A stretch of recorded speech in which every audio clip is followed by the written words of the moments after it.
Hello, welcome to the SC Playbook podcast, head of NRL Supercoach Round 7, proudly brought to you by Mortgage Choice SCW. I'm your host, Tim Williams, and I'm here with a message of hope for those that are on the verge of throwing in the towel in NRL Supercoach for 2025 due to having a poor start to the season. What I've done, guys, I've had a look at the gap in points between the player ranked in 1,000th overall and those in spots further down the ranking. So if you're out there suffering and you were going to not listen to the podcast this week because you were going to give up and you went, nah, I'll give it one more week. Here's a bit of hope for you.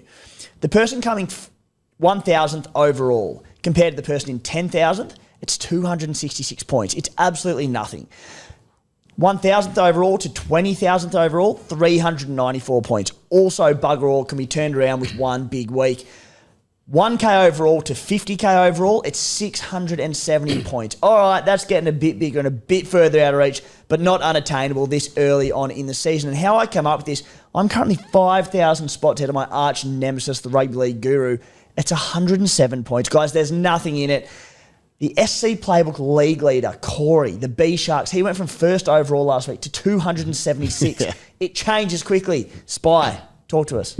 Glad you led with that, mate, because I've got a statement for the listeners, the viewers and yourselves. I've never been happier with my side or as close to happy with my side at round 7 in my life. I look at it and I'm like, holy shit, I've got some stuff to work with here, including, so I've got all the normal cheapie money makers we had. I've also got Purdue, held him, played him on the weekend, legendary. Stafford Toa, Jacob Preston, Starling, Chanel Harris Tavita. All those blokes are going bonkers, and I've just got them sitting there. Was Jackson Purdue, was his performance legendary, or was you holding and playing him legendary? Is that what you're referring to? I'd say both. Both were very legendary, and I felt it last weekend. I was like, Purdue is going. I had some money on him first try, anytime. So when he just crashed over, boys, I was flying. But I'm 12K, and like I said, I had a look before that as well. I am 80 points off our special guest we'll get to in a minute, who's 6,000 spots in front of me. That's like a couple of tackle busts and a try for my captain, and I'm suddenly 6K in 4 seconds. It's crazy. And Matty Ryan, my arch nemesis, he's in the top 1,000. I know. Bless him, going well. He's 300 points in front of me, like you just alluded to. This is the tightest season ever so far.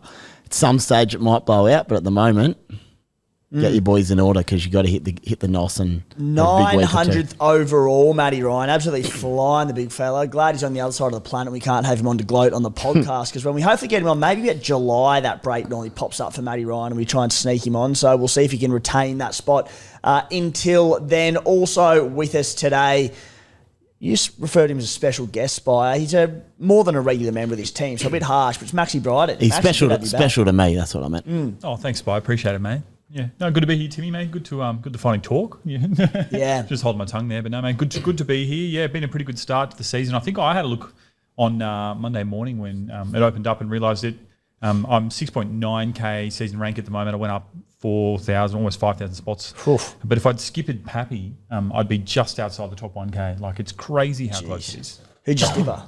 Gutho with you. Oh, not with you, mate. I did Gutho this week. Did him last week as well. No. I got burnt by that last week, mate. This week I had Lil Pappy as captain. The Kuma Stallions, what did we score? 1,267 points, up into 3,800 overall. So tracking in the right direction. Said I needed some green arrows last week. Thankfully, got them. So very, very happy about that one. Also with us, as always, Matty the Waterboy. Matty, how are you? I'm pretty good. My team's been floating at a decent pace. Got 1182 on the weekend, and I've been floating in the 6,000s for about 3 or 4 weeks now. Up a few hundred one week, down a few hundred one week, when it seems like everyone else is going up or down 5,000 each week. So I'm staying freakishly consistent. So that's pretty good. Not a bad spot to be. No. And you're actually producing beers and break-evens later this evening, and you're ahead of a certain guru that we know, Matty. So I cannot wait to get up there. Yeah, very excited. Actually, this time last week, I think you might have been ahead of me as well. So thankfully, we've rectified that. Yeah, you mentioned Jackson Purdue. I'm very happy with my side, how things are tracking. I sold him in round 3 reluctantly. It was the situation I think I was getting Arthurs or something. Anyway, less said the better, but that has not worked out well for the Stallions.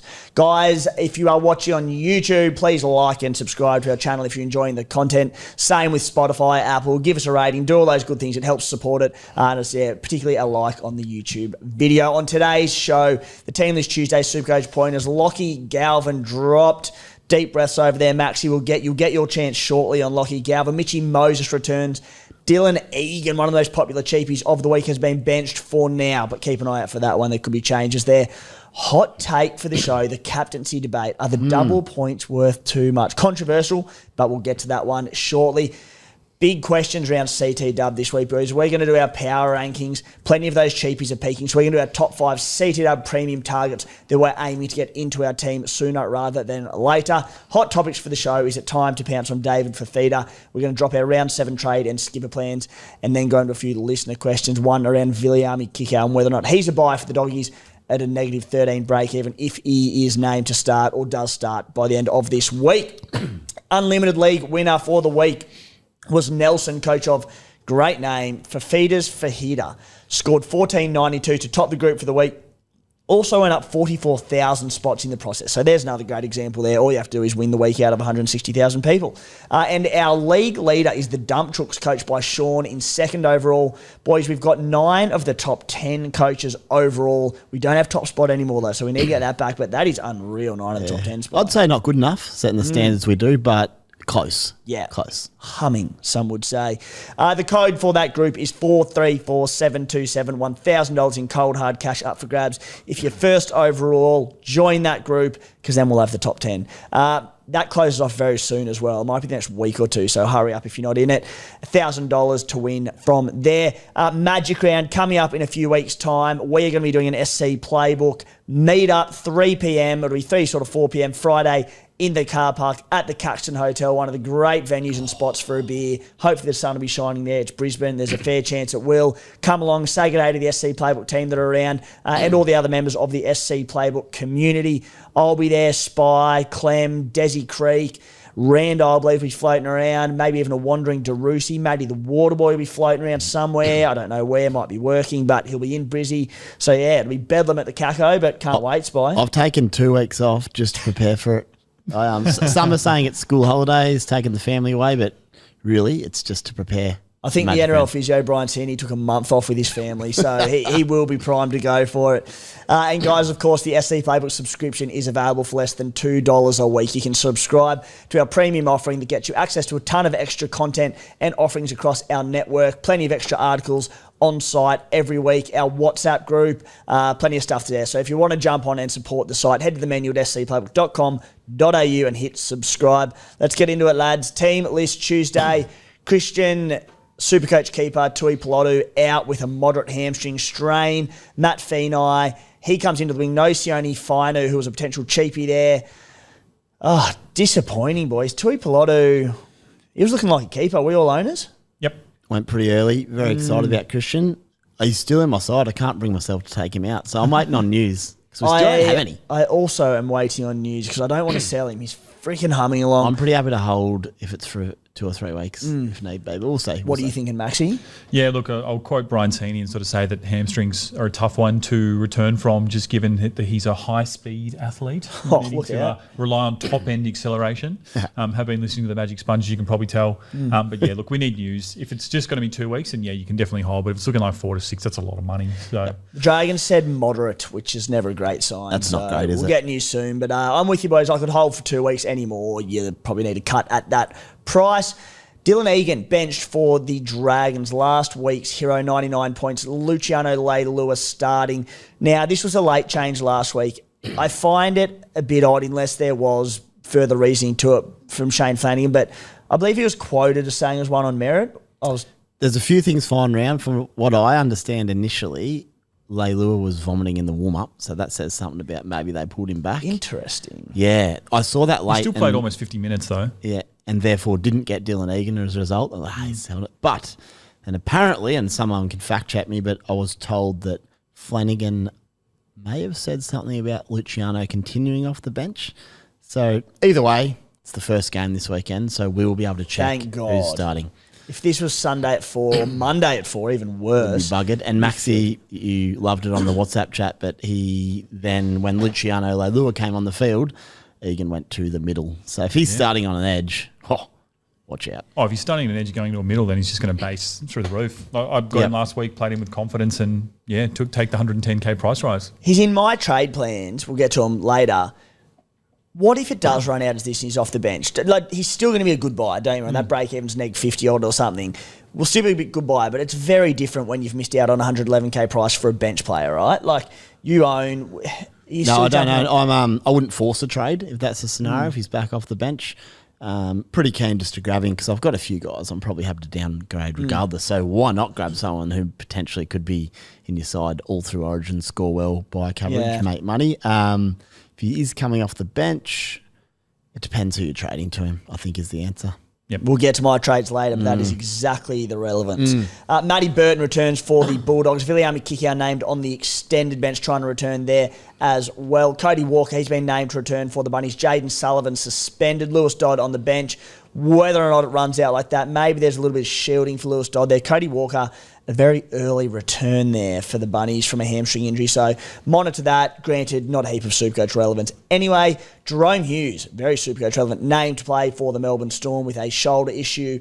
Failed to finish the game against the Warriors on the weekend, played just one half. That being said, very much precautionary because they were giving him a good old-fashioned spanking. The Warriors, Charles Nichol-Cookstad out, Tane Torpicki at fullback, James Fisher-Harris out, Leka Halasima. We've got any Halasima owners on here starting on the edge? No, he's a weapon. Yeah, got a Mega owner here, but no, Leka's kind of going to be that one who got away. Also good on Vormunga though. Yeah. We've got 40s in back-to-back weeks, so starting to get that cash moving, but no, I would love to own Leka, but going to miss the boat, I think. Got some stats on beers and break-evens around those boys and the minutes coming in that episode this week. Billy Smith suspended. Mark Nwanganitawazi named at centre for the Roosters. A lot of people asking questions about Billy and these sorts of things. There's no need to go early on him, is there? But we'll probably trade him in next week. There's no guarantee he plays, but the Roosters love him. He's been fantastic since he came back. I guess you could go early on him, Spy. Yeah, one of my scenarios here is to go early, and the reason being it's not for any other reason that I'm pretty happy with my other centres. So come next week, there may not be a spot for Billy if I was to grab a Hiroti or someone you'll mention shortly, no doubt. Just check if there is going to be room for Billy Smith in your side next week. But you want him. Seriously, I know your team's set up a little bit differently. I know you're a very... We're not all stacked in the I know centres. you're a very humble, I was about to say before you jumped in on me there, Stafford Toa owner who's banking real cash. But most people have Arthurs, Toya, Jenkins, Tamale, Shibasaki. You don't have someone to move to him. Surely you just go Hiroti this week and get him next week. Agree for sure. But just check that because you might then go, oh shit, I actually don't have him on to sell. I'm going to miss Billy. Your CTW Spy. Jesus. So am I. Can't wait to show you. To sell to him. He's flying. Mitch Kenny returns at hooker for the Penny Panthers. Isaac Tungo benched. Luke Garner named at centre. Tino Fasua-Malawi returns from suspension at lock for the Titans. Dave Fafita, he starts on the edge with Cleese Huss on the bench. We'll get to Big Fifi a little later on in the show. The best-looking man in rugby league, Zach Hosking, returns on the bench for the Raiders. Matty Nicholson on the edge still. 4-forward bench. You're a Nicholson owner? No, not a Nicholson owner. No, I'm not. No Nico owners? Nah. Jeez, we're happy about that then, aren't we, boys? Can't wait to see how it plays out.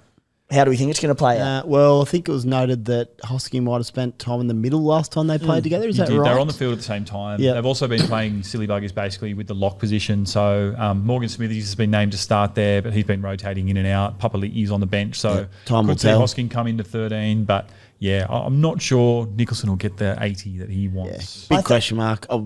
Probably what you're going to say. I was just going to say, I think between Horsburgh, Tarpany, who are big minute middles, Papali'i, not massive minute, but he'll still command obviously decent minutes. Big Papa. You got Adam Mariota there, Owen Paddy, who will obviously come on at 9. Tommy Starling can also spend time at 13 if required. I just don't know how many minutes are there to go around. My gut feel says that Hosking might play between edge and middle. I just think Matty Nicholson gets a spell at some point as a result. If he's an 80-minute edge and he retains that spot, he's an indefinite keeper. But really not a long-term keeper, but for the time being, can sniff out a try, the big fella. But if it's less than 80 minutes, you probably look to cash in coming weeks' time. Anyway, keep an eye on that because things can change very, very quickly. And Matty Nicholson, he's been fantastic to date as it is. Moving down the list at the Knights, Tyson Gamble named at halfback.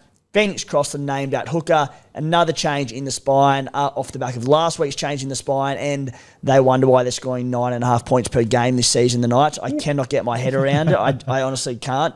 It's like you've got cohesion in your spine and your key playmakers, and for like 2 years they chop and change it. And I know they made finals last year, but you have to stick and pick these halves and spine. If you're making one big half change, I get it. But when you're moving your hooker to halfback spine and the next week you move it back, seriously. Did Cogger hurt a finger, though? Cogger's on the extended bench. Well, but this is his return. So I think they were trying with Cogger. Then he hurt himself. Yeah. And then the two they tried after. But you're right, they did all last year.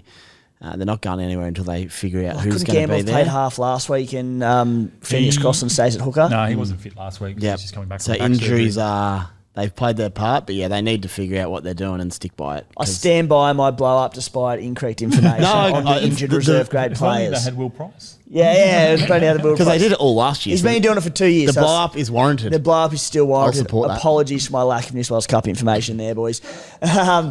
At the no sign of Dylan Lucas either, which is great for Thomas Cant owners. No sign of KL Iro. Huge news for Mawene Hiroti owners. Maxy, you're doing the early mail article for the telly this season. Iro, another week or two? What's the word? He was described originally as 3 to 6, although the Sharks have been pretty cagey about that. But the two things we do know, NRL have listed him at round 9, but Cronulla have come out today and said that because Iro has quite a complicated history of hamstring injuries, they ain't rushing him. No. And so we could seriously be looking at a little bit longer for Hiroti. Okay. One thing to note as well is that he did spend a fair bit of time on the wing on the weekend with Ronaldo Mulatalo moving into the centres. Set up a try for him there. He did. And I don't know if that sort of means that they're trialling to see he's going so well, particularly with his tackle bust, that he could come in for Stone Street. So, yeah. Hiroti's doing well. He's playing good footy. Yeah, he is. Potentially firming, and he's got good base as well. So, yeah, don't mind him. He's grown another leg this year, Hiroti. He's run, base stats have gone through the roof. Max, that's pretty good chat on the late mail. Just a quick question.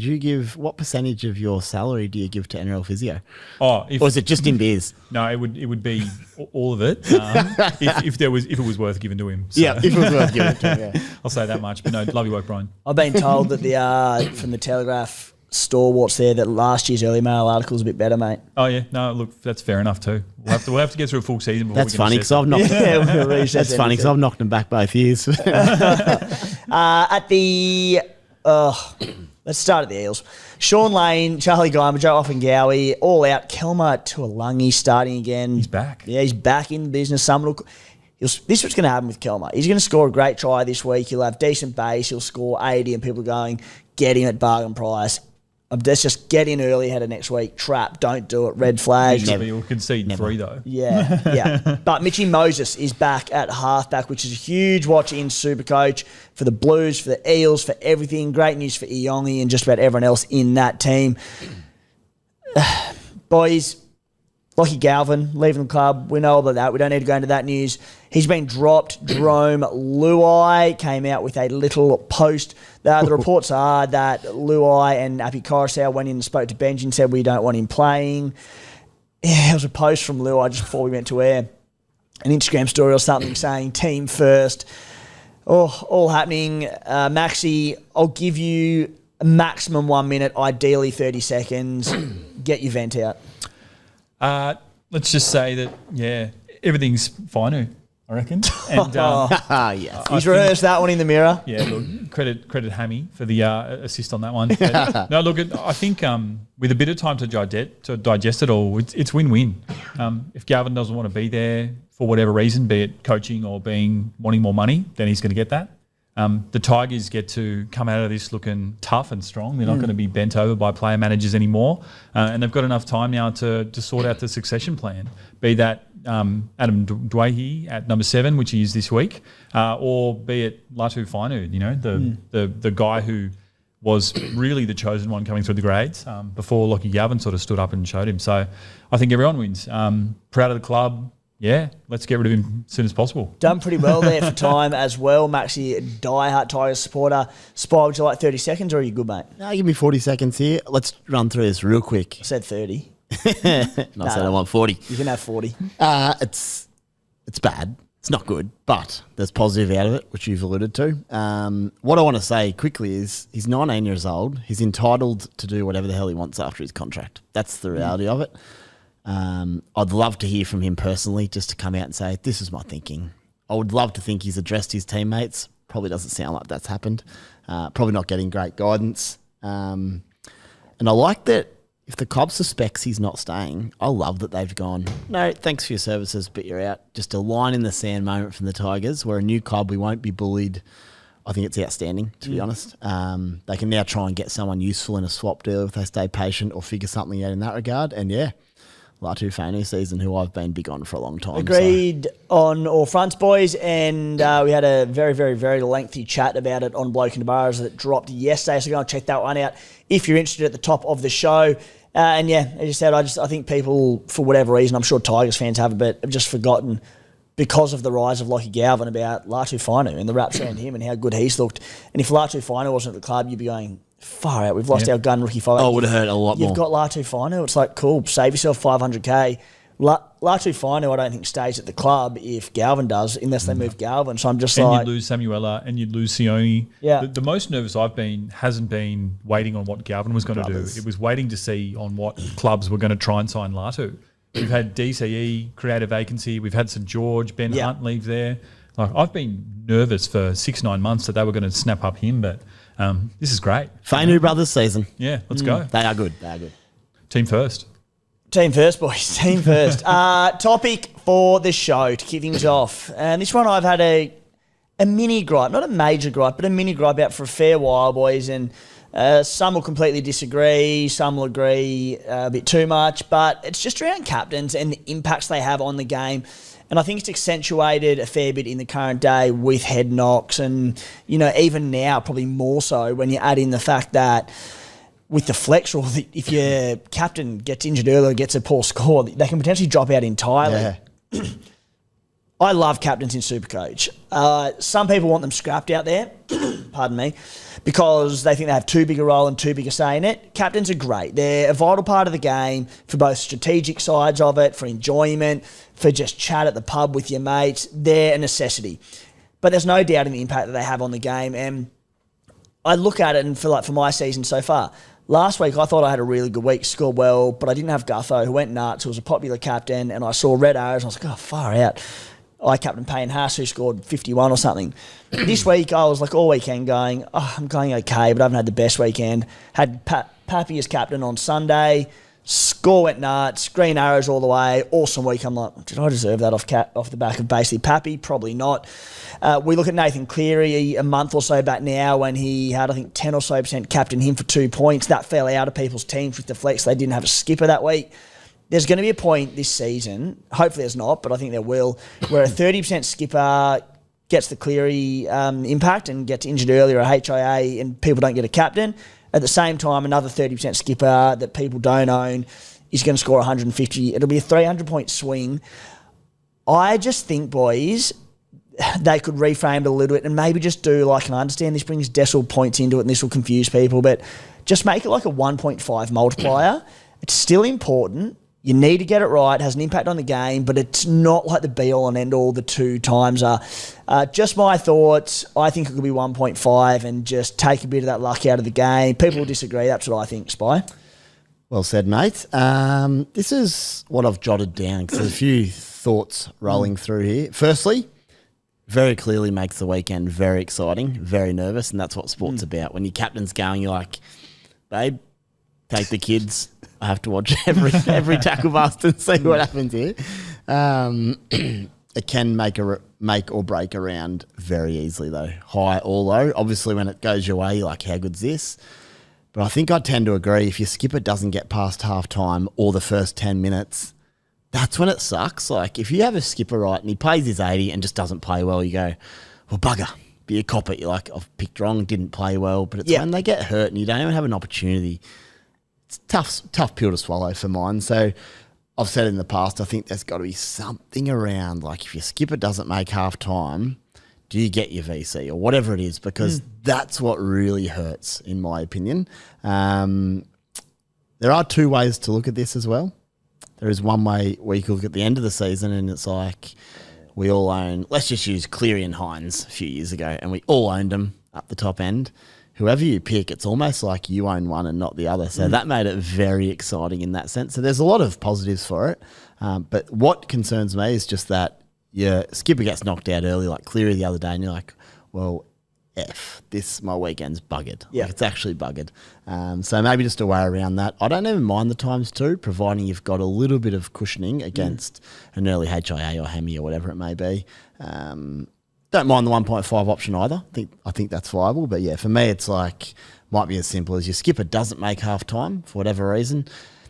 You can loophole it, whatever. If he just doesn't play after half time or make it, you get your VC. That would be maybe where I've come I reckon if your skipper's the lowest score, that should be kicked out like a flex would anyway, and you get your VC. Okay. Yep. I reckon that's a pretty easy rule. And like, I disagree. I love the times two. Maybe it's because I had Pappy and Gutho the last 2 weeks. I don't know. But I do thought love you weren't going to talk. But yeah, no, but like, I texted both of you about this a few weeks ago. I can't believe that's not a rule now. Like, if you get your if you get your lowest score kicked out anyway, I think that's a good way to fix it. And even if they've played really poorly for a 12 somehow, just, you know what, I got lucky. I didn't have to cop it. Yeah, I don't mind that either. And for the record, like, you made good points by, if my captain plays 80 minutes and gets 20 or 30, I'm like, okay, cool. I chose wrong and they went bad. Cop it. It's more the injuries and that come in, which are inevitably just going to happen. What do you think, Maxy?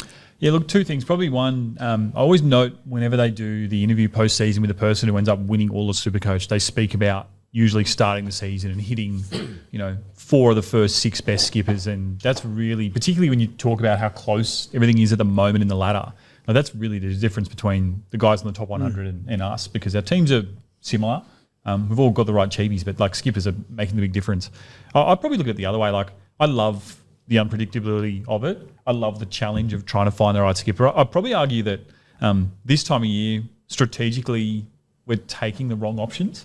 Like, at the end of the year, we've often got a really good idea as to the guys who are going to bang week after week. Like last year, it was Turbo and Teddy. This year, look, it's probably going to be the same blokes, right, if they're fit. But at this time of year, if you had just, for example, skippered Terrell May, who we all started with, every single week, you would have punched an 80 for your skipper in the first 6 rounds of the week. Like, I can only say twice so far that my skipper has gone over 80. I've had a bunch of 40s in there, which has been awful. But if I'd just taken that approach while teams are still feeling each other out, working on their combinations, like, it probably would have netted a better result. So I get it, but I think it's more so like, if you're complaining, it's probably user error at this point. Mike, I got a 139 or something from Pappenhausen on the weekend. Like I said, it saved my weekend. But what about the people who had Cleary a few weeks ago and he got hurt early, didn't he, for a 2? Yeah, people didn't have a captain. Yeah, and look, I think that's what we're saying. But again, like, what evidence did we have to suggest that Cleary was going to be the right call? Like, he hasn't gone over 100 once this year. But he never had a chance to, because he got... What if Haas or Terrell... He's had, 4 games? And there was 1 game where he got knocked out. Like, all I'm saying is that there's evidence to suggest that there's probably a different strategy we could take at the start of the year. I think, if anything, it shouldn't necessarily be that just your one player. This is probably just another way of like fixing the same issue. Like, why doesn't your VC get 1.5 and your skipper gets 2 times? So you've actually got to make 2 choices each week as to the guys that you're... It'd be fun, but I think you're missing the point. Like, you're looking at strategy and that sort of stuff. We're looking at having too big an impact. So we're not saying wipe captain. 100% you have captains in there. It's a great part of the game. Just make it 1.5 so that it doesn't completely decide your weekend on certain weeks. I'll give you a scenario, Maxy, before we get on to the next chat. This weekend, people listen to you and go, all right, I'm going to take Payne Haas or Terrell May because Maxy makes a great point. Let's just lock in an 80. And he does HIA Hemi 2 minutes in and gets 1 point. Like, well, my weekend's buggered. That's what we're saying. That doesn't seem fair to me. You've done strategically something quite safe and you've locked in the points and you don't get them. Like, that's not user error at all. I think that's what we're saying. Nothing to do with user error. I get it. I get it completely. I just think that it's part of the game. Like, this game is... The game can change, though. Jeez, you sound like my mate in NBA. I'm like, I've lost it. Part of the game, like, I will punch you. Yeah. if they never change rugby league, there'd still be unlimited tackles and they'd just go kicking from end to end like AFL. But games I know change. a lot of people agree with you. Just the part of the part of the game mentality. I'm the other way around. Yeah. Well, see, I mean, I think that's the thing with luck, right? Like, sometimes it goes against you. More often than not, it goes against you. But the years that it does go right for you are the years that you're going to be finishing second and finishing in the top 100. Like, I think it's just part and parcel of it. Take advantage when it goes your way is what 100%. You're saying. Interesting. That is interesting, yeah. Look, my thoughts are you've got a 25, 26-man squad nowadays. 17 of them or 18 of them score for you each week. And it can just be dictated by a bit of bad luck with one captaincy decision that's completely out of your hands in terms of the injury. So, even just to that point, right? Like if you're reducing the impact that captaincy has, what other ways are we going to help differentiate our teams week on week? Because you still get 1.5. I'm not saying wipe captains. Yeah, but like 1.5 isn't going to make that much of a difference like week per week compared to what 2 can. And we get the same amount of trades. Like you're probably going to have to reduce the amount of trades that people have got. So you've got to be more strategic about when you actually do trade people in and out. And maybe the salary cap decreases so that you can't have as many guns and you've got to pick your cheapies better. Like right now, I think the balance is right for the impact that captains have. Can I give you another scenario quickly? So in real NRL, right, which is what we try to replicate to a T, if Payne Haas this weekend does his hammy early and everyone's... I thought you were going to say he scores a try, it's not worth 8. Yeah, true. Or whoever your skipper is this weekend gets hurt. In real NRL, the coach goes, on you get, mate. You get an opportunity. Might not be as good a player, but they get 80 minutes of footy to play out. Nowhere in real sport would you just lose that guy forever and not be able to replace them. So that's my line of thinking a little bit as well. If we're trying to replicate real coaching, real managing, you don't just suddenly lose your best player and not get to put anyone on for him. So that's also my line of thinking. Yeah, I get that. But then by the same stretch, right, like we all play BBL Supercoach. That's a game where there's not in-game injuries. And that is like an actual lottery. Like you've actually got to try and pick matchups. We're not saying to change it in Supercoach BBL, are we? Because there aren't injuries and people don't go off because they get their full opportunity. Exactly. Thank you thanks for closing our case for us, Maxy. I don't think it's an issue. I think you guys are just whinging, even though you captain Pappy on the weekend. I wish I captain Pappy on the weekend. I need to emphasize this isn't a personal gripe. My captains have gone fine. Like it's all good. I didn't even own Cleary the other week when this happened to him. So it's a general chat. Yeah. Anyway, I would just say this, Tim, as someone who relies on social media to pump up your business, how many comments a week do you get of people complaining they got it wrong? And would you be concerned that your business would go downhill if people weren't complaining about captains? Captains times 2 are fantastic for SC Playbook and our social media channels. Don't get me wrong. SC Playbook socials take a hit if we go 1.5 times captains. So also note that when you listen. But Timo's about the people, mate. Yeah, he is. That's why we want everyone to complain right now about your worst captain score in the comments on YouTube or just hit us up on Instagram. I don't think people are going to... I don't think you'll get any less comments with 1.5 because then people will complain about decimal points. Yeah, and true. Don't start me in decimal points. I get it. It's all right. I think Desi Creek captain, didn't he, Dom Young for his neg 15 last year, which was neg 30. So Desi will lead the charge. Desi loves chaos. Comment Max directly. Anyway, let us know in the comments though, guys. Social media, we'll put a post out on it, a reel at some point, and I'll get roasted. I can't wait for it. But YouTube in the comment section, let us know. And what do you think? What should it be? Double, none, 1.5, times 5 maybe? I don't know. -2. At halves. Yeah. You just have to take Max as your captain because he's garbage. All righty, boys. Moving on to topic 2, and it is the CTW position, the premium targets in the game. Lots of CTW cheapies are peaking this week, fellas. Shibasaki, Arthurs, Tamale, Toya, Jenkins, or if not this week, in the next week or two. Shibasaki's the most sold player at 520k with a 75 break even. Arthur's number 2 most sold at 493k at 48 with a 48 break even. Tamale, he's the 5th most sold with a 49 break even. Robert Toya, he's the 6th most sold with a 26 break even. The premium CTW targets, I don't think they're that clear cut. And I have a feeling that our list will be similar enough here, but gee whiz, there's a lot of different areas you can go to, a lot of different players you can go to. I don't think there are a lot of standout ones this season. And if they are, there's injuries, concerns around them, a few things. It's great for the game. Firstly, for Supercoach, you talk about diversity, Maxy, in different targets, something like this gives us a bit of an option. What we're going to do is we're going to each list our top 5 targets leading into the Origin period. So basically the top 5 premium CT dubs that we're trying to get into our team leading into that Origin period. We're also going to sort of make note of, there might be players that are a little bit different for head-to-head focused players who I've gone to go, yep, I want him, but then I go, no, misses a bunch of games to Origin, etc. So make note of those. But yeah, basically list our top 5 that we want into our team. it's not for the entire season. So like a Zach Lomax, who is probably in a lot of ours long term, he's out injured for a while, so he won't be one of them. I'll start with, who wants to start, boys? Who wants to take the reins? I'm happy to go. Maxy, launch into it for us, mate. Who's your top five? I've done my prep right. So again, factoring in Origin representation and injury at the moment. Number 5, we'll go backwards for you just for the sake of content. Number 5, I've got Dylan Lucas. So far, he's only played a handful of games, but 66 base and power average, which is just insane. Best in position. You know, if you can lock in like a 60-point score in your CTW each week, you're just going to do it. It'll be interesting to see what happens when he comes back and if he goes straight back to 80. But I've got him at number 5. Number 4, chance to play Origin. Pretty good chance you'd expect, but just doing really well at the moment for his new club, Val Holmes. Averaging 71. He's down 58K on his starting price, which is probably the big thing. And while we were all probably a little bit hesitant at the start of the season as to how many points the Dragons would score, they're throwing up some excellent shape, and he's a big part of that too. So not only do you get his usual solid base plus his goal-kicking floor, he's going to have his hands in some attack. So I think he's a really good target and a guy that you can carry even if he is playing for Queensland. He will play – the Dragons play 2 of the minor buys. So if he's backing up for an Origin, then you've got him in 2 of the 3 sort of important ones. Number 3, Herbie Farnworth, 64 in base and power average so far this season. Plays 2 major buys, 2 minor buys. Not necessarily the sexy option, but again, he's just another really reliable guy. Depends which way you're looking at it. Well, yeah, actually, very true. If you've got eyes, then he is the sexy option. If you're looking at spreadsheets like me, then it's a little bit harder to decipher. But look, Herbie's he's sort of quietly killing it. He's not necessarily going to go there each week and bang out like that big 120 and get you the win in a head-to-head, but he just won't let you down because he works as hard as any man in the game on his abs and on his kick returns.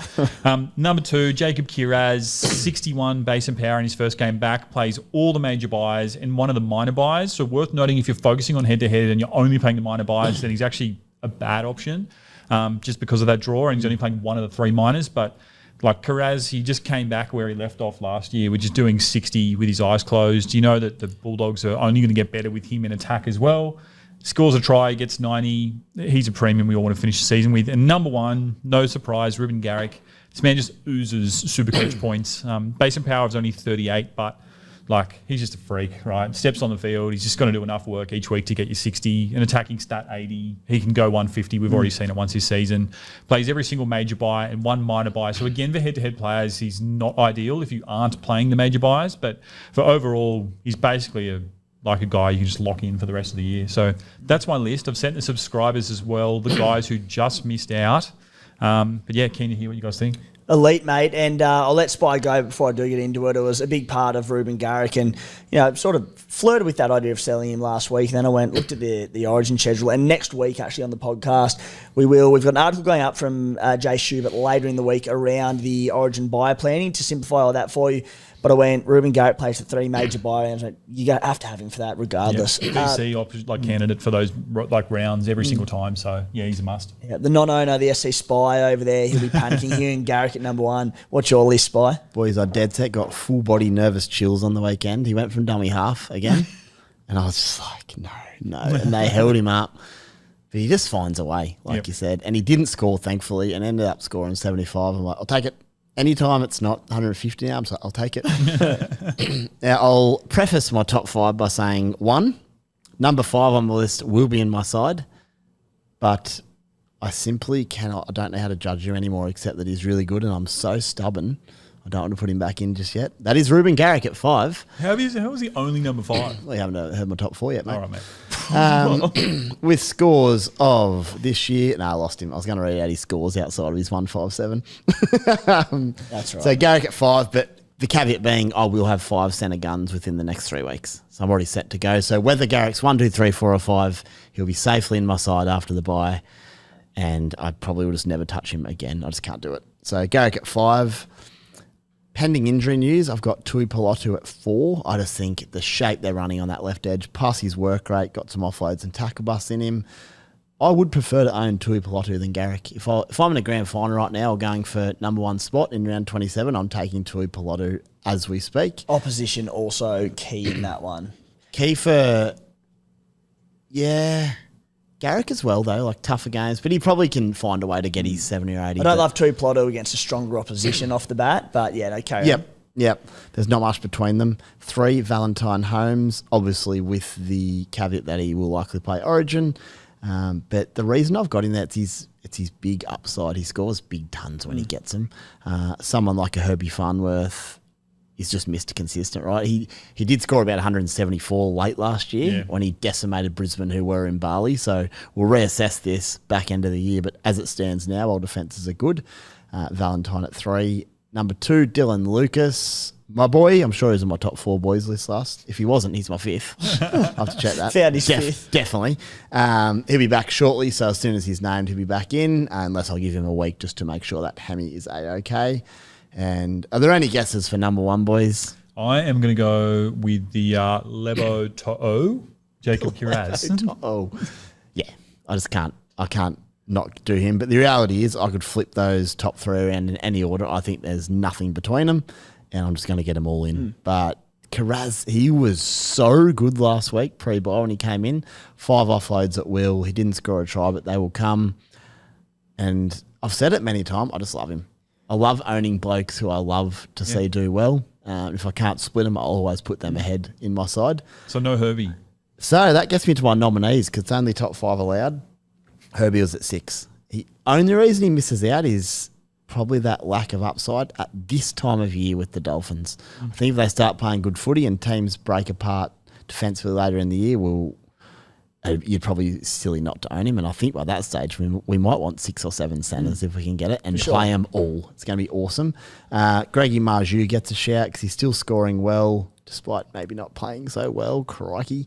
But Knights are just in all sorts, so we'll get to that with Ponga later. I'm just going to closely watch him the next couple of weeks, see what they can do. There's a good little run coming for the Knights in a couple of weeks, so keep an eye on Greg Marju because his work rate through the roof. He offloads heaps, tackle bust. 50 floor. If he even looks like scoring tries again, we know how good he's going to be. Obviously, Iro and Lomax, not named because they're injured, but they're elite as well. And as pod plays, not that I'd necessarily get them, but anytime you're on the Melbourne wing at the moment is a pretty good spot to be, left or right. Very shortly, and Nwanga Nitawase, if he gets to the right wing by next week when Billy's back, tell you what.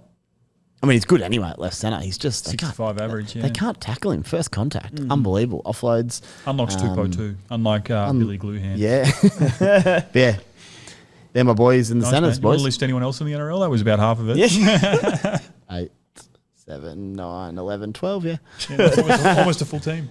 For myself, boys, you've summed it up pretty well, and obviously there's some pretty similar faces there that are going to double up a little bit. But, I've got Herbie at about number 6, just for the same reason as Spy. Not saying I won't own him, and it's obviously injuries pending, etc., but just probably the upside at the Dolphins at the moment concerns me a little bit. But you mentioned his base, his power, unreal, so at 6. At 5 and 4, I've got a Tui Plotu, Val Holmes double, just because we're sort of awaiting a bit more solid news on Tui Plotu, but I generally think he's in the keepers, and it pains me that I'll have to get rid of him and then get him back into my team at some point, all going to plan. Val Holmes sort of in that number 4 slot. Dill Lucas also hurts me, someone who I did own and will want to get back. Dill Lucas is at number 3 for me. Jacob Kiraz at number 2. It also helps, boys, that the fact that the Dogs had the bye last week and they were confident enough with his body in that injury to play him before that, and he came back and looked that good. So great signs for Jacob Kiraz. And then Ruben Garrick at number 1 as well. Like the draw is probably the kicker in that one as well for Manly, playing 12, 15, 18. There's 3 major bye rounds. So yeah, that's what I've got at the moment. Garrick already in my team. I currently own Marju. Some big concerns there around Newcastle's attack, but as you said, he's still scoring well enough for the most part without any major really attacking stats. A few other that I just shortlisted. Brian To'o, if he ends up on the Penrith right wing outside Nathan Cleary. Goldmine. Yeah, I'd love to get Brian To'o in at some point. What if he is outside Luke Garner? Would that change it for you? It would, and I haven't looked into it deeply enough off the back of today's team news and when To'o's back, etc. And then it'll be going to Origin. That's the issue with To'o. I do tend to remember, it might have been early last year or something, that Garner ended up there, and I might have owned To'o, but I remember Garner putting him over for 1 or 2 because I was worried about him. Garner had He put someone over in Vegas as well. Yep. Yeah, would have been hands aren't that bad. Not necessarily a terrible thing. So, eyes on Brian To'o if on the right edge outside Nathan Cleary. Fletcher Sharp, if the Knights can turn their attack around. I'd love a piece of Fletcher Sharp, but need to see more from them. And not a gun by any means, but Alex Johnston, if the Bunnies get a full team back and he lobs on that left wing at bargain price, probably not going to be a primo, but the man knows how to score a try.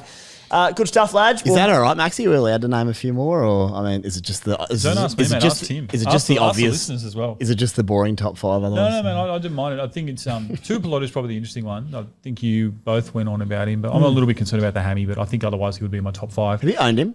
I've had him. Yeah. So he's doing well. Tim, I thought you were going to ask about our pods as well, if you wanted to. Oh, who your pod list, mate?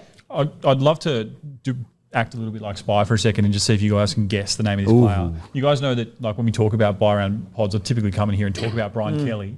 And I'm not going to talk about Brian Kelly this year, I promise, right? But I want to see if you can guess who this is, right? So CTW, 3-round average of 70, season average so far of 63, 47 base and power average, which is putting him towards the elite category. Any guesses so far?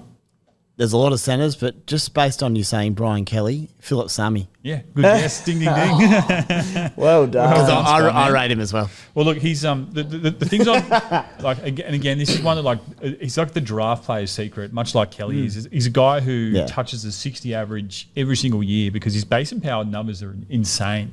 The things that's changed for him this year is that while he's being named at centre each week, he's actually been lining up in attack on the wing with Jojo Fafita. Every week? Yep, Love every that. week. Okay. Love that. And the other thing is Jaden Campbell's the ball-dominant player, and he's on his side of the field. Jaden Campbell's, of course, roaming, but just the fact that more of that ball is going towards the right edge really just sort of unlocks more tries down that right side because they've had previously, like, one of the highest percentages of, like, dominant edges with their left with AKP most years. And his ownership, like, you talk about pod ownerships, like, you guys normally talk about percents. I want to talk about actual amount of teams because the amount of people who own him in the top 1% is 2. Whoa. It's 300 people in all of Supercoach, but there are 2 people in the top 1%. Now, look, I'm not saying go out and you have to buy Philip Sammy because he doesn't necessarily have a low break even. I don't think he's an absolute slam dunk, but he doesn't let you down. He's still relatively cheap. He's scoring like 1 try a week at the moment for a 70-round average. And that base and power of 47, like, it's very safe, very playable. If Titans do start to show a bit more try-scoring upside, particularly in some shape on that right edge, which without Keeney maybe is a bit ambitious. But yeah, I bloody love Phil Sammy. Phil Sammy, I love it. Nice, Yeah, good nice. play. Just need to see something from the Titans after 2 poor weeks. Alrighty, guys, I sat down with Paddy from Mortgage Choice SCW to talk a few things to try and help you out. A warm welcome back to the show for the second time this year. Paddy Johnson from Mortgage Choice SCW. Paddy, it's good to have you back, and I've never said this about you in your life, but you're looking good, mate. What's new? What's different? Yeah, mate. Been doing some push-ups. You You still haven't worked out how to speak into the microphone either. We can get to that one. That's what that's for. I get it now. Push-ups 1, 2. New jersey, mate. So this year we've got a new jersey for anyone that's come through, had a chat with us and goes ahead with a loan. I mean, we've already sent them out to 5 or 6 guys at the moment, and they've been pumping them through the gym and sending me some selfies. They've been looking good, mate. Better than me, I tell you that. But yeah, these are going out. They're looking pretty good. You got one on yourself? Geez, they'd be turning some heads at the gym, I reckon, those the blokes and gals wearing these ones. They're unreal. They're so light. They're so comfortable. I've got the white one from last year. Still wear it all the time. Not at the gym, mate. I don't do that. But they're absolute crackers. Well, mate, the plan is to get a new one every year. So we'll build a bit of a ongoing thing there and looking at maybe doing a hoodie next year for the winter months. Well, you tried to make the blue lines red on the initial design. I told you absolutely dream. And you've come around and gone with the playbook colours. And you've done well. Also, there's quite a few Bulldogs fans I've been speaking to, and they're loving it. One guy, Daniel, mate, he's a big Bulldogs fan, and he is frothing the Bulldogs blue on it. So there you go. Maiden, look, you don't do heaps for me, but you got me something. Well, what kind of, sponsor would I be if I didn't get you something for your birthday on the weekend, mate? So I'm terrified at what this could be. It's going to be a framed picture of Jake Chaboyevich. I bet. I bet. Oh, no. That's heaps worse than framed picture of Jake Chaboyevich. Hold it up, mate. The wheat-gutted dogs. So this is the weekend that I beat Tim in Supercoach. So I've framed it, and it's the gift that keeps on giving, mate, because I'll come on as an expert anytime and weigh in because it seems I know what I'm talking about. Oh, I didn't even have a bad week. That's what makes it worse. 13.40 for the Stallions. Ponga VC looped at a cowardly vice captain loophole didn't save you. What screwed me? Iongi 25, Dill Brown 34. Yeah, bang, bang. That makes sense. Metcalf 117. I think what saved me was Galvin from Galvin Gate now that's going on. It was Galvin Gate, 101. 101. So, mate, there's quite a few things hanging up. I expect that to be on the wall next time I come in. Kempy will love this on his wall of Blake Studios, I'm sure. Mate, well, that's ruined my day and the end of the show, but thank you for this beautiful gift. Anytime, mate. Mate, I see it to you each and every week for the last few years. You've supported SC Playbook for a long time. I'm always choice SCW, so very, very grateful for that, mate. But what do you have to offer the SC Playbook listeners? We've had heaps of referrals over the years. They've heard it from me. They probably think I've got no idea what he's talking about. What can you do for them? Mate, there's plenty we can do. You know, a lot in the media at the moment. They're predicting 4 more rate cuts over the year with everything going on with Trump. So it's quite a strange time in the market. People are looking to save as much as they can. So one, if you've got a mortgage and you're out there thinking that your rate's not quite good enough, just have a chat with us. We can do a bit of planning and structuring for when these rate cuts come in. And often that will allow some access to equity to then look and move and buy other places, start your investment portfolio. It's a lot of what I'm seeing at the moment. Of course, we've got your first home buyers. We can do your personal loans, all that sort of stuff still. But that's where the sort of big shift is at the moment. So come talk to us. You know, there's no task too small. Even if you're not quite ready, let's have a chat and start planning for when this market drops and see how that looks. Yeah, mate, the listeners, when they do get in touch, $129 for a consultation. Wiped off, free to SC for unbelievable. And if they remind me that I beat you in Supercoach, it's wiped for life, ongoing. So there you go. Jeez, they have to get in contact. You better be a bloody good sponsorship next year. Mate, that's it. And mate, not only that, but they can also win a certain 25k, I believe it is. Yeah, so we've got the Luxury Escapes that's partnered with Mortgage Choice at the moment. So at the moment, it's just for this month, $25,000. If you go in, you don't have to go ahead with the loan, just have to have a meeting. And if you come talk to me, I'll put you in the draw, and that gets drawn in the middle of the next month. So then I'll come on, let you know if any Playbook listeners win, fingers crossed. But I might be on my $25,000 holiday from when I've entered the draw as well. It'll look heaps dodgy when I win it and I'm on holiday mid-season for 2 weeks in Europe. Well, speaking of holidays, might see you up there at Magic Round. Your Magic Round in your debut, losing your Magic Round virginity, mate. Yeah, only because Manly's not playing, so I know it won't ruin my weekend if I go up there. You cop Brisbane every year. Yeah, that's our home game as well, yeah. It's usually our home game. You get 50 put on you because they're fired up and you're like, mad, we're going away for a game that should be at Brookie. Yep. But we will have you up there, mate. So the SC Playbook catch-up mentioned earlier in the show, the catch on Friday afternoon, you'll be around there. So if anyone wants to have a yarn, they can do it there. Yep, I'm going to bring up some of these jerseys. So, you know, if you come up, say hi, we'll grab a beer and flick out some of those jerseys as well. How good. All right, mate, thanks for having on the show, Paddy. Cheers. Cheers to Paddy, as always, for coming in and jumping on the show and for his support of SC Playbook for many years now. Boys, hot topics for the week, the most traded in and out players. Number one, Mwene Hiroti at CTW, 288k, 75 point per game average, and negative 61 break even. Spy, Iro, let's say Iro does, worst case, come back next week for the Sharkies and Hiroti drops out. There's still a big price rise there, and worst case, he's only one injury away from coming back in. Hard to knock. Solid buy, should make money, variable play, will make money, very, very playable this weekend. And if you got him there at like 6th or 7th centre, ideally 7th, then yeah, nothing to worry about there. Good purchase, and you hope Euro's going to be a bit longer. But in saying that, with Euro due back shortly, is not a must. But if you suit your side, happy days. I mean, you mentioned before, Maxy, but just his numbers this season, whether or not it's a flash in the pan, but his base stats and power so far this season, the work rate has been immense. Yeah, and they rely so much on Iro to do that hard yards in their own end, and he's just picking up the baton and run with it, which is awesome for Supercoach. Yeah, we spoke about number 2, Dylan Egan, at the top of the show. Billy Smith, number 3, he's suspended. You could go early this week. I think the job security is pretty good at the Roosters, especially after the big win last week. Out suspended this week. But Billy Smith, he's also could do his hammy at training with his history, the poor old bugger. So hopefully he doesn't. But I think if you can, wait a week, but not the end of the world if you do want to go early. Number 4, boys, Ryan Pappenhausen, 719k and 93 point per game average, 136 points last week, an 18 break even. Did we all jump on, I should say? Been on for a little while. Bloody oath. For a while. Just haven't skippered. But yeah, very happy to own, and I'm going to own him until he stops kicking. Is he a must? I think out of all of the fullback options that are there, he's the one who can get away because he's already got 2 big tons this year, and he just does it easy. Yeah. When they're looking good, which they are looking good, particularly with their draw coming up, the grounds they play at, the opposition they've got, he's their best captain option. No Origin, probably. More than likely. Imagine if Melbourne play a second half as well. Yeah. They've led 46-0 and 36-0, and they've closed up shop a bit, which is fine. And how good's his goal kicking, boys? Oh my How well does he? He's 14 in a row the last 2 weeks from a lot of tough spots. You take away kicking and he doesn't scare me much because I think he's probably like a 70, 75 average, but you add in kicking and his ceiling is just... Real quick story, but on captaincy and tactics-wise, speaking of strategy, I was Gutho VC into Pappy last weekend initially, and I checked the ownership of Cleary at the Dolphins at Suncorp, and vice captaincy and captaincy was above 85% or something combined. I'm like, gee, it's a big risk this early in the year not to have something on Cleary, because if he goes 160 and Pappy gets hurt or something, like that can bug you. So I went the safer option of just VC and Cleary into Gutho. But just interesting, I don't regret the decision from a tactical point of view, but if I would have just trusted myself, it's 136. But sometimes you just need to hedge a little bit when someone of that breakout potentially is so high, and you don't have to do it, but just something to consider.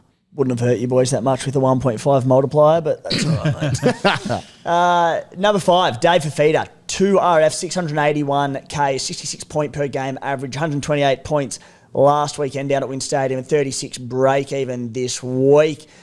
Obviously huge last week, and the fact that Cleese Haas has been named on the bench, both Fermors shifted back from centre to the back row. Fafita named to start. Keep an eye on that. What do we reckon, boys? Fafita, Maxy. Look at this one however you want to. You could avoid and he could destroy you. He could go back to the bench, come kick off and play 50 minutes. Like, what are you thinking? I like it. I think the intent to start him, particularly like if that is the case come game day, and look, you're sort of stuffed if it isn't because it's late in the round. I think it's third last game on Sunday. But I like it. His ownership's going to be bugger all. Like 680k David Fafita. Like it doesn't take much to get me up and about for the big fella, just because his game is unrivaled at the position. So yeah, I really like it. I wish I could do it this week, but I can't. Yeah, I will say with the break even of 36, you don't have to this week, as you said. Like there are a lot of pressing trades and quite big trades that people are making this week, so it doesn't have to be a must this week. Will rise in cash a bit, but not the end of the world.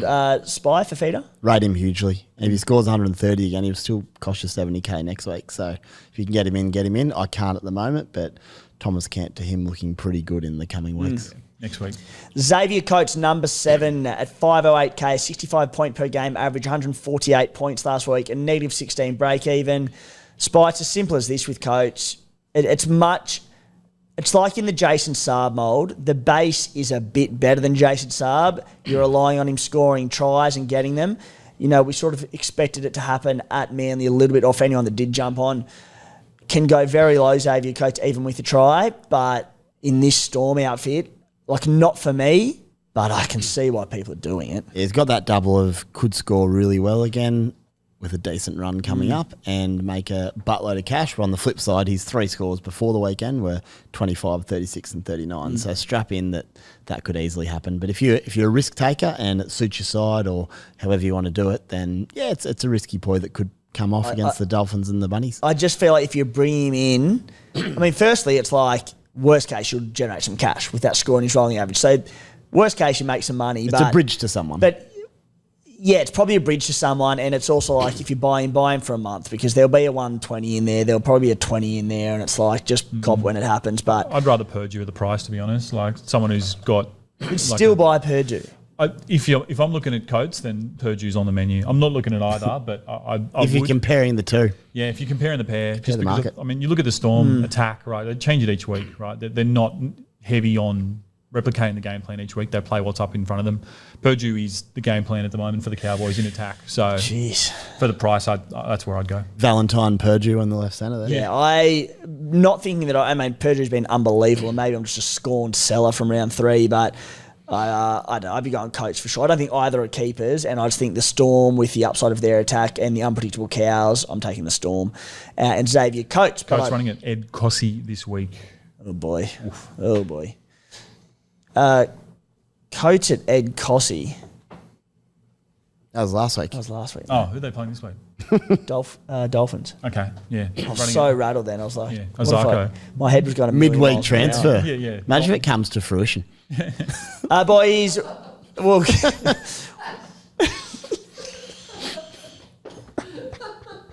wouldn't that be one of the? That could be the greatest bit of content of all time. Ever seen. You and me, we've predicted the future. Boys, just 2 on the sell list because we need to get moving. Number 3, Kalen Ponga, 667k. He's got a 65 point per game average, a 3-round average of 38, a break even of 137.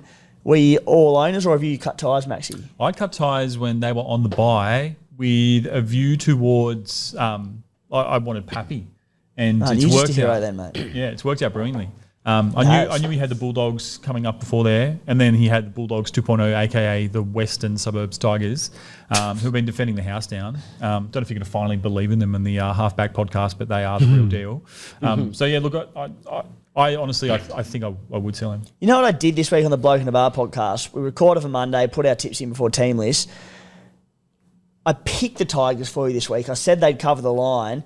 20 minutes later, the Galvin news comes out. 24 hours later, Galvin gets dropped. Mitch Moses gets named. So now I'm sitting here going, what have I done? Yeah, well, they're going to win by 30, mate. We'll see about that. Spy, what are your plans for Kalen Ponga, mate? I can't see myself selling him, having dropped as much coin as he has already, despite the Knights' poor attack. Yeah, well, I was lucky to sell him when he missed 12 weeks last year, so I certainly haven't yet this year. But the Knights are in shambles. I'm just hopeful they can turn it around. It's also worth noting that the Knights were 7 total points off being the worst attack in the whole competition last year, and Kalen still blitzed it. He doesn't need much. It's a good point. Yeah, imagine if his side starts scoring well, it could go mental. Now, next couple of weeks, Cronulla, I don't love. It's tough, but he's capable, but it's not a great draw. Into the Warriors, possibly over there. So either way, I'll be holding the next 2 weeks because then they run into South at Magic Ground at Suncorp. Should suit him well as a fast track. Then the Gold Coast and Parramatta both at home. So I'll be holding to at least the end of the Para game. Let's reassess then. Surely there's got to be a big ton in there to at least get his cash spike going up again. It doesn't have to be a big ton, mate. I'd settle for a ton. 101. But concerns, absolutely. Just with him a little bit, but just the Knights don't know what they're doing, and Kalen doesn't know how to inject anymore. They just can't figure it out. That's why I'd sell. It's eye test. They've got a lot of troops out in the forwards. Like they're just not looking organised in attack. I just don't know what to say. Same with Reece Walsh at the start of the year. Yeah, we've been sitting here saying, but he's a good player. Like stuff can change. Yeah, Knights have done this for years though, and he always just finds a way because he's that good. Yeah. The best game I ever saw him play in attack was last year's final against the Cowboys, which is not far ago. Not long ago, should I say, and he was unbelievable. They've gone away from what was working. I think they've spent the last week or so just going, boys, back to basics. Hopefully they figure it out. Dylan Lucas coming back will help, no doubt. He's not the be-all, end-all, but he'll help on that left edge. I'm backing him in for the next 5 rounds. I'm like, Timo, I can't sell at that price. And look, if he doesn't make the Origin side, then that's awesome because their draw over Origin's great. Then we'll have him for Origin. I had him last year for the first couple of rounds. I went early on a sell because I wasn't liking Newcastle. I was planning to go back to him. Went bang, bang. And he went like 3 tons in a row because that's what he does. So it'd be nice if you could do it this week though, mate. That'd be appreciated. Boys, hold. Trade and skipper plans for NRL Supercoach round 7. Spy, what are you thinking? It's looking like this at the moment, boys. Tamale and Shibasaki out. Kiraz and Valentine Holmes in. Thanks for coming. To do that, I'm like 10k short of just doing that straight, which is a little bit of a shame, but I can go Lachy Hubner to Dylan Egan, which I don't mind. It is to obviously just free up that little bit extra cash for my centre upgrades. I quite like it at this stage. I could also just go Robert Toyer down to Billy Smith in prep for next week. It's just a straight swap, just for funds. But I mean, I can also do that next week, and it's like a free swing at Dylan Egan's. A little bit hard to pass up as well. I think Hubner's doing a good job, but he might have a little bit of money left to make, and he's not super playable in your side. So 4th boost likely to be that, and it takes me from 480k in the bank down to 48k. Finally spending some of this money, which feels nice. But as always, we'll assess as the week goes on, wait on the Egan news and go from there. VC, probably Gutho or Kiraz, Friday Arvo, on a hot sunny day at Olympic Stadium into probably Pappy's Saturday night. But we'll have a little look around that. That's what I got at the moment, boys. Fair enough. Maxy, what are you thinking? My trades are pretty simple this week. I ended up with Connor Watson in my flex last week after the Dylan Egan news, which is pretty funny. So trades at the moment, going to farewell Nafahu White. I think he's a fine hold because he's getting the minutes. He's got a good PPM, but he's done his job. He's made like 200K, so happy to farewell him. And also going to see the back of Shibasaki at this point. Bringing in Herbie Farnworth. Like his ownership, I'm probably about 20K short of getting to Kiraz, who I'd prefer. Yeah. But like just having a look at Farnworth's numbers, like he's going to do a job, finishing piece. I'll just hold him for the year. And then bringing in James Tedesco. Tedesco was coming in for me 100% last week. And I was super pumped about it, particularly just because his ownership is like bugger all. I checked and it's still really low, which is great. I think a few more people are kind of waking up to the fact that he's a top 3 fullback again this year. But I love the Penrith matchup, which is how poor the Penrith edges have been. And I love his ownership. I love that he plays every major bye, every minor bye. I love that the Roosters halves are like, really relying on him. him. So he's just working his absolute huge backside off. So, yeah, Teddy, I'm all in. It'll give me 3 fullbacks of Tedesco, Gutherson and Pappy, which is really nice. Exciting. So, no, I'm pumped for that move. I might have a little bit of a look at Hiroti if we can get a bit of a word of any sort of job security, just because I'd love to just sort of free up cash if I can. I've already used 4 boosts. Captain at the moment will be Ryan Pappenhausen. I don't have a non-player anymore because I sold Tukey Simpkin last week to get in Dylan Egan. Yeah. Probably should have sold Riley Smith in hindsight. So I did have a non-player still, but it is what it is. So, yeah, we captain Pappy. Would love to VC Tedesco into Pappy, but I can't at the moment. Depth will take you a long way, Maxy. Just Fearless, quickly, mate. on Hiroti, great call because I can also go Toya to Hiroti if I wanted to bring him in as a 7th centre. Get Billy Smith next week for one of my peakers. Yeah. I think just on the CTWs in general, like the crazy thing this year is like we've got these guys, they're seemingly peaking, but like they're so playable. They can get a 50 any week, which is really unlike what we're normally used to. So they are good sells, but they're certainly not urgent sells. Yeah. For myself, boys, provided his name to start, like I wouldn't put a line through him if he's not named to start, but I'm thinking I would like Dylan Egan. As you said, I think he could potentially really hurt. If he does win that 80-minute spot with his work rate, we saw him score a nice try on the weekend. He's just a beast. So I'm happy to cop the 111K price rise and get him in. I don't love the sell to him. It'd be Lachlan Hubner. I've got 200K in the bank going into it. There's a bit more money to be made in Lachlan Hubner. I think ideally he's a hold, but I can do that and because I need to free up a little bit of cash to do my other trade, which at this stage will be Sandon Smith to Harry Grant. I just want as many pieces of Melbourne as I can at the moment. And I'm looking at just shoring up my squad and getting myself a strong 17 in particular. And this weak link in my squad at the moment is Sandon and Riley. Sandon's been getting away with scores, but he makes me nervous every week. So I want to strengthen my hooker spot a little bit. And I think Harry Grant's at a great price, scored well last week. So looking at doing that. And then I've still got Christian Tui-Plotter there. So we'll see what the news on him is and that hamstring injury. But whether or not he goes this week or next week, I don't plan on boosting this week. I've used 3 so far. And then next week, Iongi to shoot out between fullbacks, but Iongi to whichever fullback puts their hand up to partner Pappy and Ponga for me. So there you go. VC on Ruben Garrick against the Dragons on Thursday night. Captaincy on Friday at 8 p.m. Ryan Pappenhausen. Stick to what works. Alrighty. Boys, a couple of questions before we wrap this up. I need to get to the old beers and break-evens recording, so apologies. We won't get to as many this week, but please do continue to send those in, and we'll try and get to as many as we can each week. Also been rolling these questions over into the late show on beers and break-evens where Guru and I go toe-to-toe with 30 seconds to answer the question. So they are being utilised if they don't get on the show here. First question from Reese Gregor. Boys, can we get an update on how many trades and boosts you all have left? Let's say after your trades are made this week. 31 trades and 1 boost. Yeah, exact same for me. So that's using 4 boosts. Basically max traded except for round 1 where I only used 1. Go on. You said that last year, mate. How'd I go? How did you go? Better than you. You and everyone else in this room except Matty, thank God. What'd you come? I think it was 5,000, but I touched about 3,000, then just fell off the back. You were getting excited, weren't you? Oh, yeah. A few bad calls late, but anyway, we don't need to talk about that. I have used 3 boosts and 31 trades after this week. Next question from Ryan Francis Hughes. I own Latrell Mitchell as a pod. Do I hold or sell Spy? I think you nearly have to sell at the price. It's a lot of money, hey. Once he's back at fullback, happy to own him, but he could just plummet cash at 5'8". As much as I love him in the position for a separate discussion one day.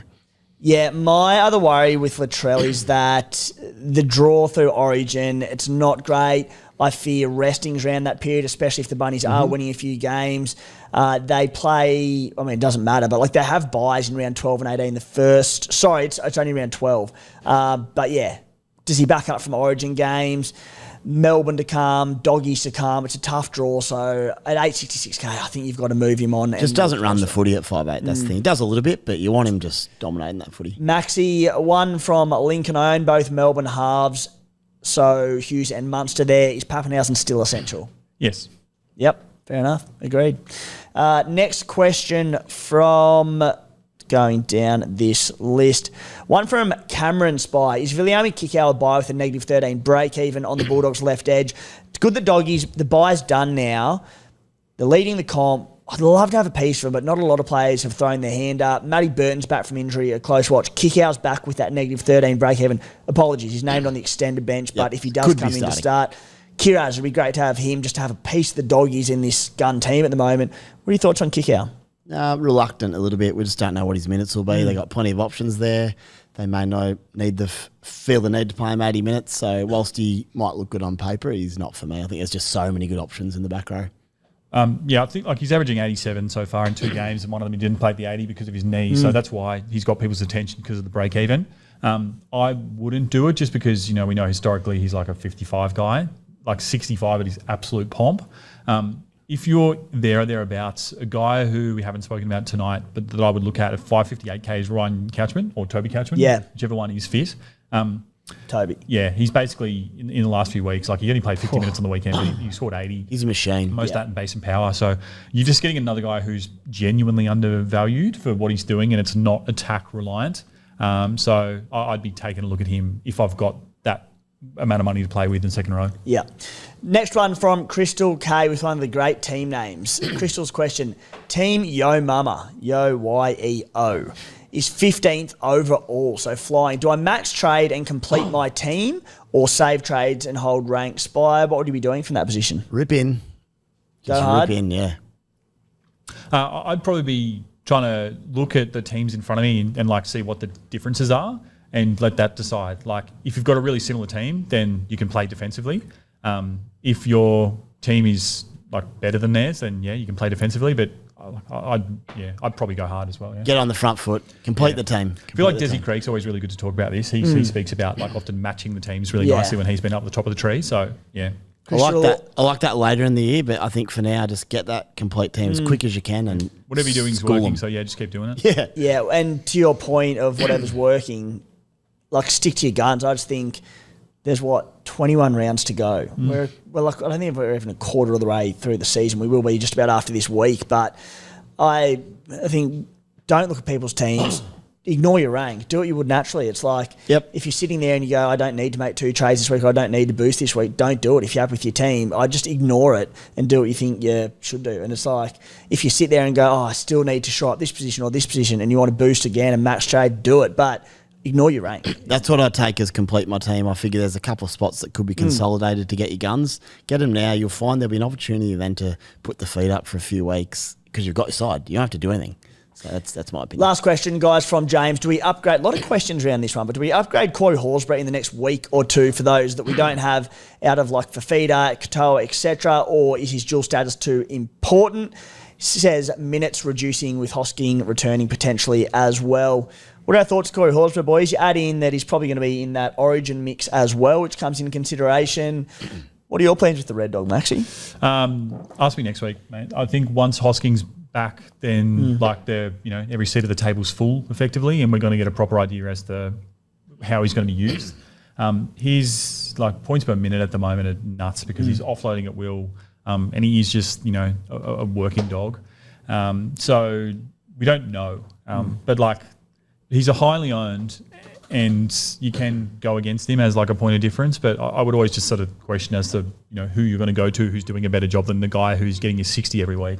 Yeah, I just think the dual position is the key, as James mentioned. And it's like if he was only 2 out for only front row forward, I'd be like, all right, maybe you can, but because we've already got Tino and a few of these duels in the position as it stands, it's just so valuable being able to switch them in and out. I've been loving that this season. I think we all have. So until anything changes, I think he's just an indefinite hold, whether that's an origin call-up, whether that's less minutes with Hosking back, etc. But he's an easy own at the moment, an easy playing team. So, yeah, I'm just holding tight. Boys, that'll do us for the SC Playbook podcast for NRL Supercoach round 7. Spy, thank you, Cheers, mate. fellas. Good stuff. Maxy, good return, mate. Good to have you back. Yeah, pleasure, mate. A couple of quick shout-outs. Well, I'm just going to steal the mic for a sec. Firstly, Frank Lopresti, the Marble Man, thanks for all your work in the draft pre-season. Shout out to Celery Sombrero, shout out to Jackson Polo Cup, and shout out to Gibberers as well. Nicely done, mate.